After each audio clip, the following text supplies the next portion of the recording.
오늘 우리에게 주시는 하나님의 말씀은 구약성경 요나서 4장 1절에서 11절까지 보겠습니다. 구약성경 1288쪽 요나서 4장 1절에서 11절입니다. 요나서 4장 1절에서 11절 말씀까지 한 절씩 교도하겠습니다. 제가 먼저 1절을 읽겠습니다. 요나가 매우 싫어하고 성내며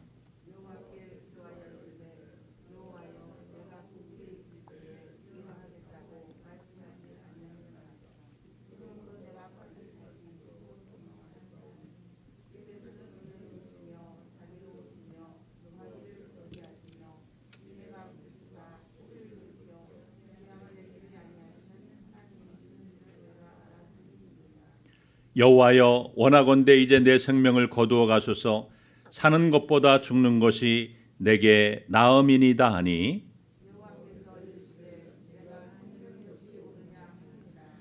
요나가 성읍에서 나가서 그 성읍 동쪽에 앉아 거기서 자기를 위하여 초막을 짓고 그 성읍에 무슨 일이 일어나는가를 보려고 그 그늘 아래에 앉았더라.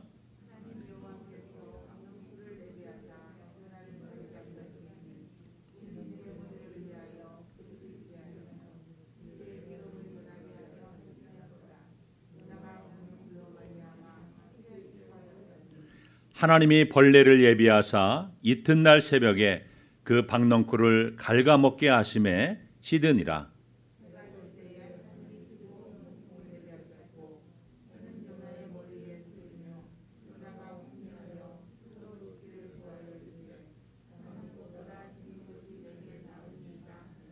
하나님이 요나에게 이르시되 내가 이 박넝쿨로 말미암아 성내는 것이 어찌 옳으냐 하시니 그가 대답하되 내가 성내어 죽기까지 할지라도 옳으니이다 하니라.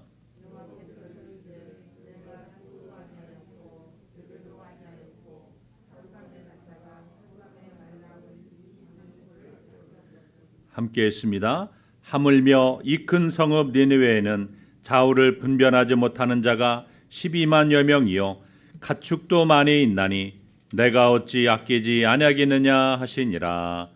아멘. 할렐루야. 오늘도 가정에서 올린 예배와 또 교회에서 현장 예배로 하나님께 영광 돌리는 우리 모든 성도님들 위해 하나님의 놀라운 은혜와 축복이 넘치시기를 주님의 이름으로 축원합니다. 여러분, 우리가 기대하는 요나서는 어떤 것일까요? 요나가요, 이 물고기 뱃속에서 기적처럼 살아나와서 다시금 니느웨 성으로 가라는 하나님의 말씀을 듣고 순종하여 가서 외칩니다. 40일이 지나면 니느웨가 무너지리라. 그런데 니느웨 백성들이 너무나 마음이 완악하여 요나의 메시지를 듣고 고심치고 무시합니다. 결국에는 하나님의 심판으로 말미암아 니느웨가 무너집니다. 그리고 요나는 기뻐하며 자기 땅으로 돌아갔다. 보통 영화를 만들면 여러분 이렇게 만듭니다. 그런데 성경이 요나서는요 3장에서 끝나지 않습니다. 4장으로 이어집니다. 여러분, 요나가 니느웨에 들어가서 40일이 지나면 니느웨가 무너지리라 이렇게 외치니까 왕과 모든 대신들 또 백성들이 다 하나님을 믿고 금식하고 굵은 베옷을 입고 회개하는 놀라운 역사가 일어났습니다. 심지어는 짐승들까지 금식을 지키면서 모든 백성들이 온 나라가 회개하는 역사가 일어났습니다. 여러분, 요나의 입장에서 본다면요 매우 당황스러운 상황입니다. 왜냐하면요 요나는 당연히 니느웨 사람들이 회개하지 않을 것이다. 40일이 지나면 니느웨가 무너질 것이다. 내가 아무리 외쳐도 그들은 꿈쩍하지 않을 것이다 라고 그렇게 생각했을 것 같습니다. 여러분, 만약에 3장에서 이 요나서가 끝난다면 요나 개인의 입장에서 봤을 때는요 훨씬 좋았을 것입니다. 자, 그랬다면 요나는요 재기에 성공한 선지자라는 그러한 칭호를 받으며 많은 사람들에게 존경을 받았을 것입니다.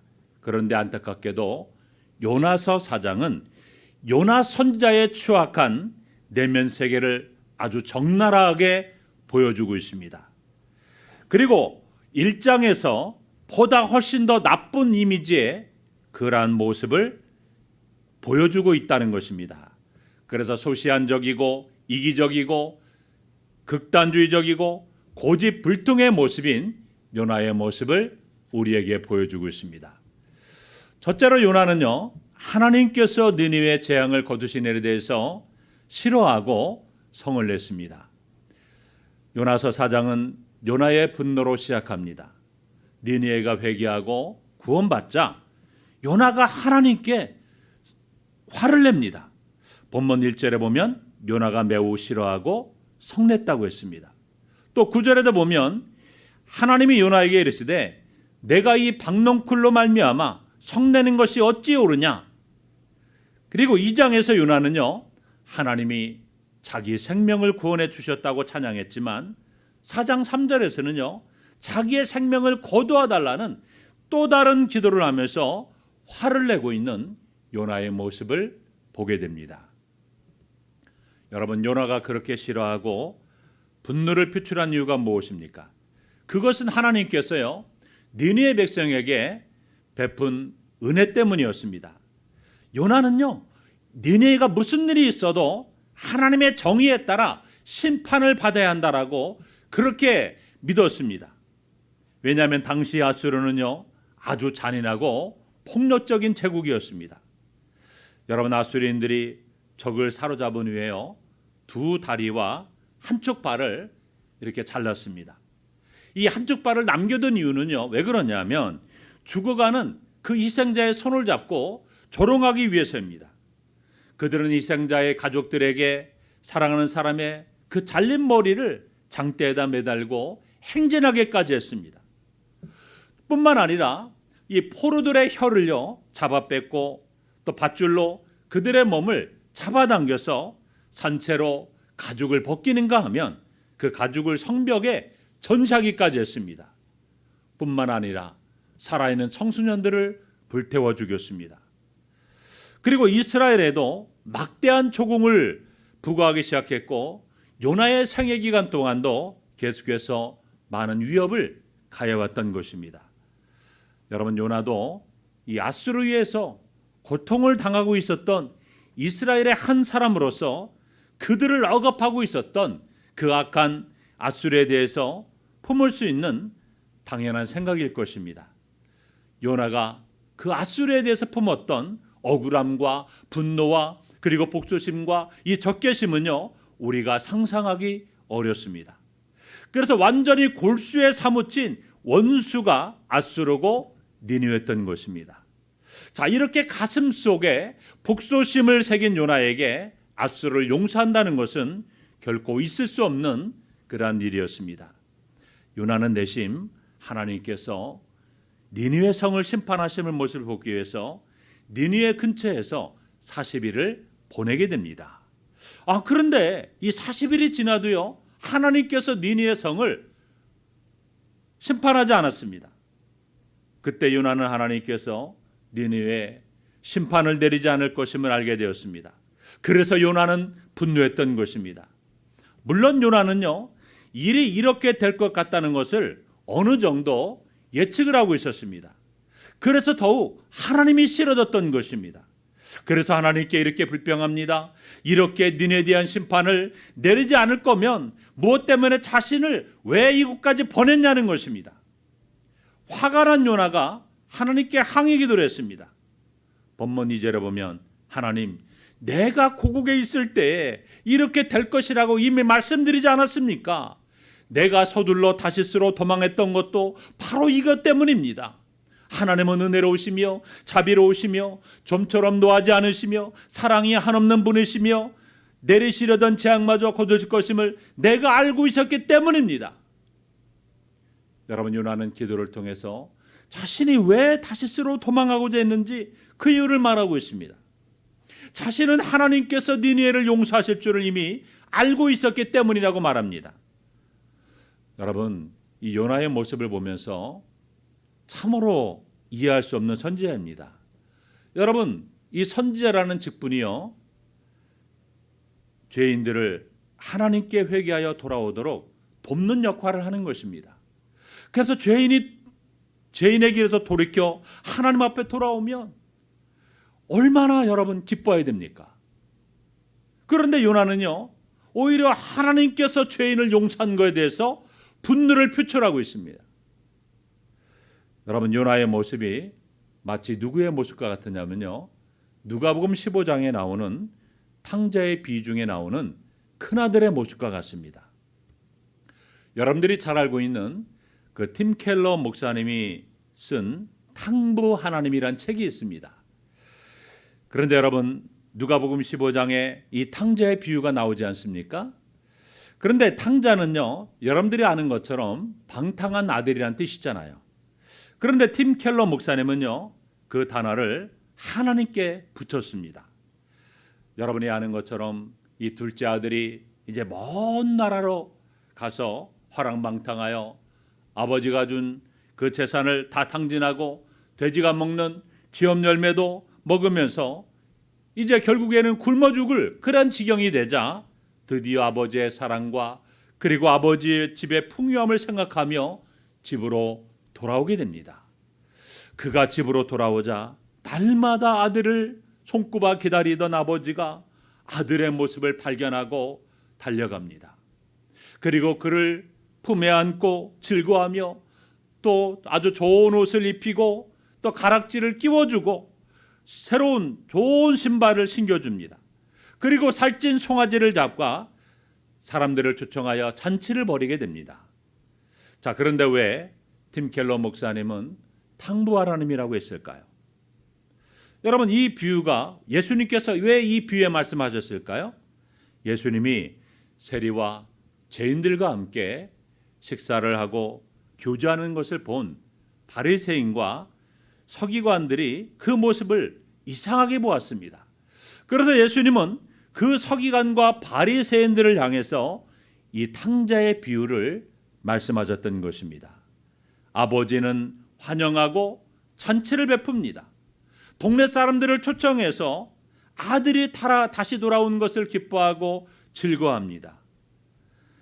그런데 그 잔치에도 들어가지 않은 한 사람을 묘사하고 있습니다.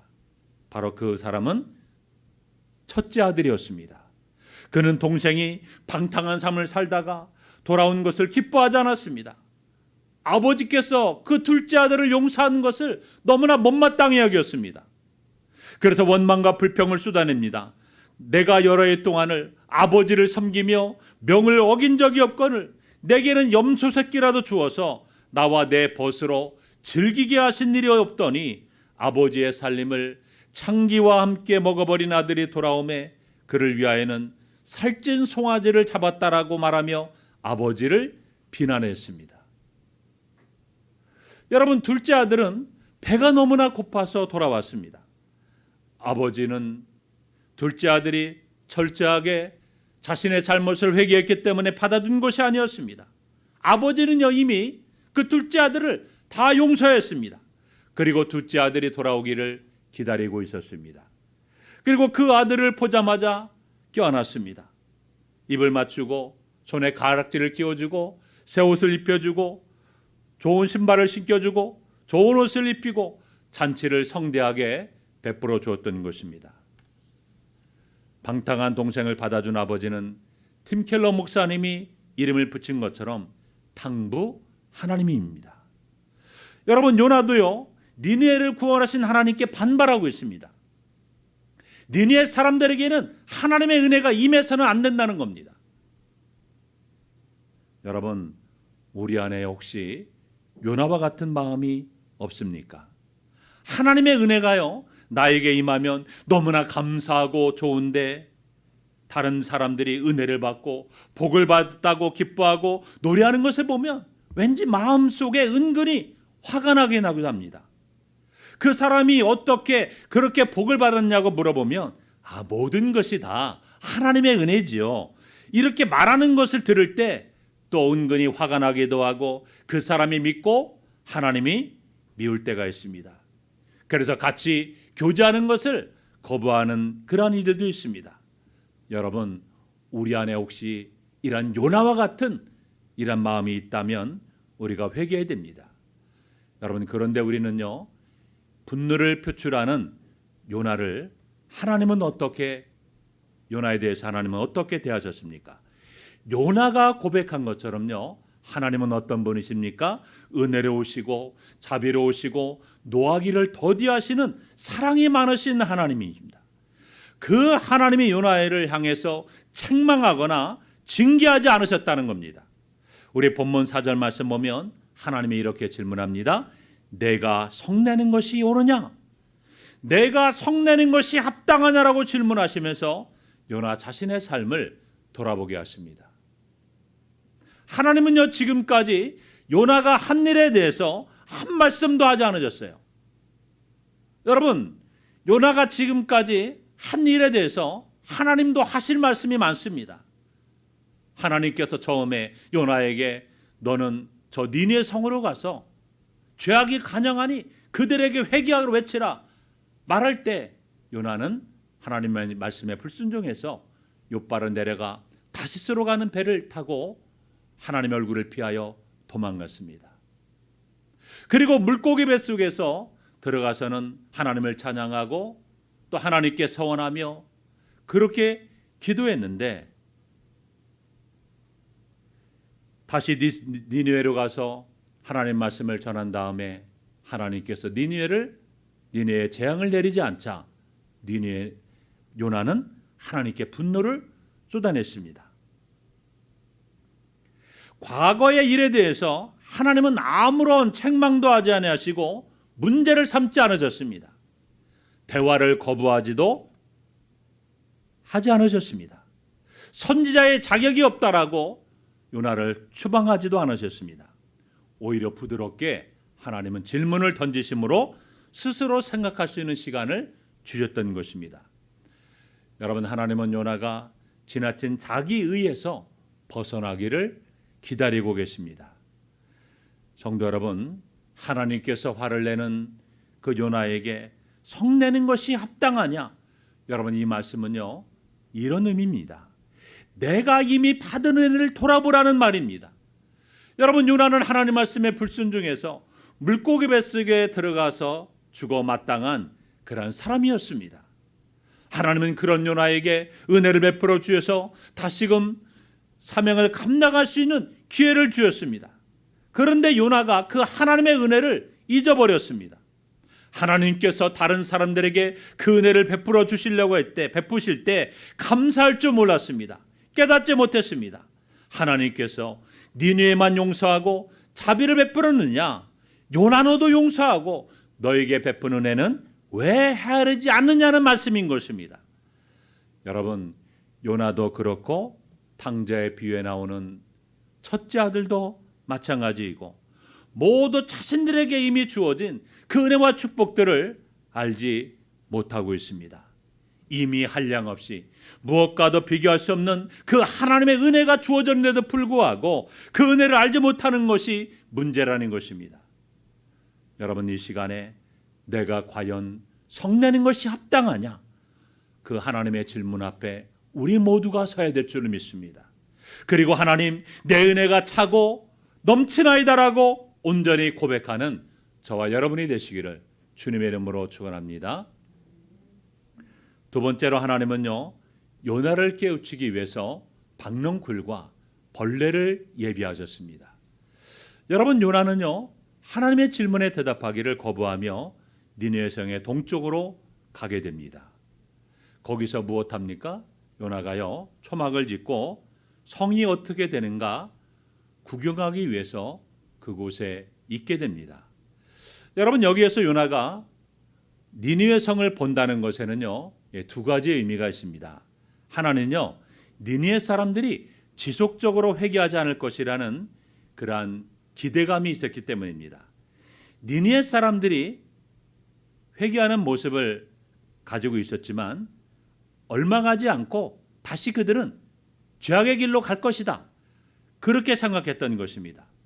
그러면 하나님께서 그러면 요나는 하나님께 하나님 내가 맞지 않습니까? 저런 인간들을 용서할 필요가 없습니다라고 말하며 자신의 입장을 정당할 수가 있게 되는 것이죠. 자, 그리고 또 하나는요. 요나가 더 원했던 것은 무엇이냐면 니느웨 사람들이 다시금 범죄하여 하나님의 심판을 받아 소돔과 고모라처럼 멸망하는 것을 지켜보는 일이었습니다.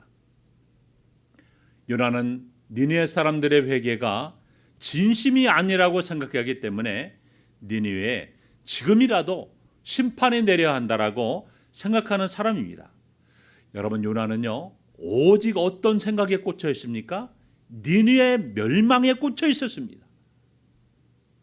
이런 요나의 모습을 보면서 여러분 참으로 무리하다는 생각을 우리는 가질 수 있습니다. 그런데 하나님은요 이런 요나를 용납하셨습니다.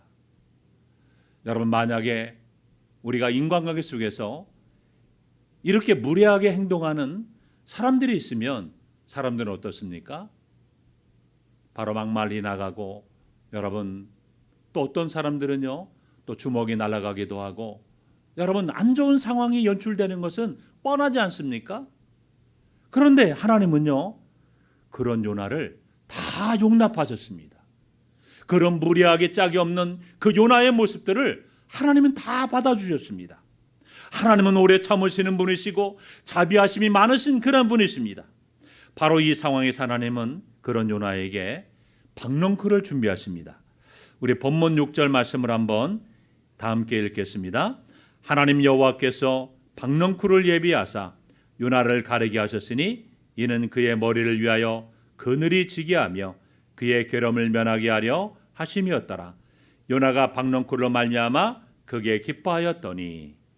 하나님은요 요나가 초막을 짓고 있을 때 초막 옆에다가 이 박넝쿨이 자라게 하셨습니다. 이 박넝쿨이요 갑자기 막 자라면서 요나를 뜨거운 햇빛에서 보호해 주었습니다. 요나를 위하여 시원한 그늘을 만들어 주었던 것입니다. 그래서 요나는요 이 박넝쿨로 인해서 크게 기뻐했다고 했습니다. 하나님은 무리하게 짝이 없고 그분의 생각에 끝까지 반발하고 분노를 표출하는 요나를 위해서 뜨거운 태양의 장렬하는 곳에서 요나에게 가장 필요한 것이 무엇인지 너무나 잘 알고 계셔서 박넝쿨을 예배해 두셨던 것입니다. 여러분, 요나는 박넝쿨을 자기가 심지도 않았습니다. 키우지도 않았는데 박넝쿨이 갑자기 막 자라서 그늘을 만들어 주어서 너무나 기뻐했습니다. 여러분, 요나서를 보면요 요나가 크게 기뻐했다는 그 말은요 여기에서 바로 처음 나오고 있습니다. 요나는요 하찮은 박넝쿨 때문에 너무나 기뻐했습니다. 그는 니느웨 사람들의 구원도 기뻐하지 않았고 자신의 구원의 감격과 기쁨도 없었습니다. 요나는 박넝쿨 때문에 기뻐했는데 이번에는 하나님이 또 무엇을 예비하셨냐면요 벌레를 준비하셨습니다. 그리고 이튿날 새벽에 그 박넝쿨을 다 갉아먹게 하셔서 금방 시들어버리게 만들어버립니다. 또한 해가 질 때 뜨거운 동풍을 예비하셨습니다. 강렬한 해, 또 요나의 머리에 강렬한 해가 요나의 머리에 쪼이자 요나는 갑자기 혼미한 상태로 들어가게 됩니다. 그리고 그러자 요나가 하나님께 이제 불평과 불만을 토로합니다. 그래서 본문 8절에 보면 요나가 이렇게 불만합니다. 이렇게 사느니 차라리 죽는 것이 더 낫겠습니다. 죽기를 간청하고 있습니다. 여러분, 요나의 고질병이 또 도졌습니다. 요나는요 자기의 마음에 들지 않으면 하나님께 하는 기도가 뭐예요? 18번이 뭡니까? 하나님 나 좀 죽여주세요. 이 장에서 물에 빠져 죽을 위기에서도 선지자가 기도하지 않았습니다. 또 4장에서는 하나님께서 니느웨에 내리게 하셨다고 해서 심판을 거두시자 차라리 죽여달라고 그렇게 항의했습니다. 이제는 자기가 주장하는 것을 하나님께서 수용하시지 않자 다시금 죽여달라고 간청합니다. 그런 요나에게 하나님은요 두 번째로 또 자상하게 질문하십니다.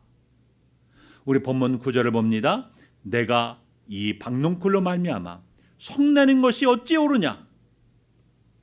4절에서의 질문과 동일합니다. 그런데 요나는요, 한술 더 뜹니다. 뭐라고 말하냐면 내가 성내어 죽기까지 할지라도 옳으니이다. 여러분, 이 요나의 대답을 좀 더 쉽게 번역하면 이런 말입니다. 죽을지라도 내가 성내는 것이 옳으니이다. 여러분, 누가 사람의 목숨보다 박농쿨의 생명이 중요하다고 말할 수 있겠습니까? 또 어느 누가 그러한 주장을 옳다라고 말할 수가 있겠습니까? 하나님은 요나에게 계속해서 또 자상하게 설명하십니다. 하나님이 니느웨를 위해서 얼마나 수고하시는가를 요나가 알기를 원하셨습니다. 그래서 본문 10절을 보면 하나님께서 요나에게 이렇게 말씀하십니다. 여호와께서 이르시되 내가 수고도 아니하였고 재배도 아니하였고 하룻밤에 났다가 하룻밤에 말라버린 이 박농쿨을 아꼈거든. 하나님은 너는 이 박농쿨을 위해서 아무것도 한 것이 없으면서 그렇게 내가 박농쿨을 아끼고 있는데 나는 이 니느웨를 위해서 얼마나 수고하는지 아느냐는 말씀입니다. 그러면서 하나님은 마지막으로 요나에게 이런 질문을 하시며 요나서가 막을 내리게 됩니다. 본문 11절입니다. 하물며 이 큰 성읍 니느웨에는 좌우를 분별하지 못하는 자가 12만여 명이요 가축도 많이 있나니 내가 어찌 아끼지 아니하겠느냐 하시니라. 하나님은요, 니느웨를 구원하는 것이 옳은 것이라고 말씀하셨습니다. 니느웨에는 좌우를 분별하지 못하는 자가 12만여 명이나 있다고 말씀하셨습니다. 좌우를 분별하지 못하는 자는 어린아이들을 말합니다. 여기에 좌우를 분별하지 못하는 자라고 나와 있는데요, 여러분, 어린아이들이 보면 신발을 신을 때 보면 오른쪽 왼쪽을 때로는 바꿔 신을 때가 있잖아요. 그래서 그런 것을 두고 하는 말입니다. 그리고 우리가 운전하다 가다 보면 학교 앞에 이 학교 앞이라는 그런 팻말이 붙어 있습니다. 도로 표지판이 있습니다. 그래서 자동차를 운전하는 자들에게 주의 있게 하는 것도, 또 어린이들이 좌우를 잘 분별하지 못하기 때문에 길에 막 뛰어들기 때문에 그렇게 주의하라고 나와 있는 것입니다. 여러분, 우리가 이 요나서의 말씀을 통해서, 그리고 요나의 모습을 통해서 여러분은 믿지 않는 사람들을 어떻게 생각하고 있습니까? 우리는 세상 사람들을 또 어떻게 대하고 있습니까? 혹시 우리도 요나처럼 구원은 우리만의 것이지 악한 사람들을 위한 것이 아니라고 그렇게 생각하고 있지는 않습니까? 여러분, 우리와 별로 사이가 좋지 않은 일본이나 중국이나 러시아나 우리나라에 여러분 안 좋은 감정들을 가진 그런 나라들 보면서 그 나라에 때로는 태풍이 불어와서, 그리고 지진이 일어나서 많은 사람들이 죽고 재난이 일어나고 난리가 나는 모습을 보면서 속이 시원하다, 더 많이 죽었으면 좋겠다. 혹시나 여러분 이런 마음이 있으십니까? 아닙니다. 우리는 그런 마음이 있다면요, 혹시나 그런 마음이 있다면 우리가 하나님 앞에 참으로 두려운 일이고 또 우리가 회개해야 됩니다. 여러분, 요나서는 질문으로 끝을 내고 있습니다. 마지막 질문은요, 11절 이후에는요 답이 없습니다. 분명한 것은 하나님의 자비를, 하나님의 은혜를 깨닫는 자들은 분명히 하나님의 질문에 그 답을 할 수 있을 것입니다. 사랑하는 성도 여러분, 천지 만물을 만드시고 주관하시고 다스리시는 분은 하나님이십니다. 그런데 그 창조이신 하나님은 사람들에게 자비와 긍휼을 베푸시는데 인간의 허락을 받아야 할 의무가 없으십니다. 만약에 그렇다고 대답하는 자들이 있다면 그 사람도 역시나 현대판 요나일 것입니다. 하나님은 자기의 주권에 따라서 은혜와 긍휼을 베푸십니다. 여러분, 우리는 하나님을 믿는다 하면서 때로는 여전히 하나님의 생각과 그리고 하나님의 마음과 하나님의 관심이 어디에 있는지도 모르고 신앙생활할 때가 너무나 많음을 보게 됩니다. 오늘 우리가 요나서의 말씀을 통해서 깨닫는 것은 하나님은 풍성한 자비와 인애를 이해하고 그와 같은 동일한 사랑으로 하나님의 명령에 순종하는 삶을 우리 모두가 살기를 원하신다는 것입니다. 그러므로 여러분이 요나와 같이 자기 중심적인 것이 아니라 하나님 중심적인 삶으로 이 땅에서 믿지 않는 많은 영혼들을 품고 그 나라가 비록 우리나라와 예전에 과거에 우리나라를 해롭게 하고 우리나라를 힘들게 했던 나라랄지라도 그 나라의 사람들의 구원을 위해서 그 영혼들을 품고 기도할 수 있는 이러한 마음들을 가지고 언제나 하나님의 기뻐하시는 뜻대로 살아가는 여러분의 모든 삶이 다 되시기를 주님의 이름으로 축원합니다.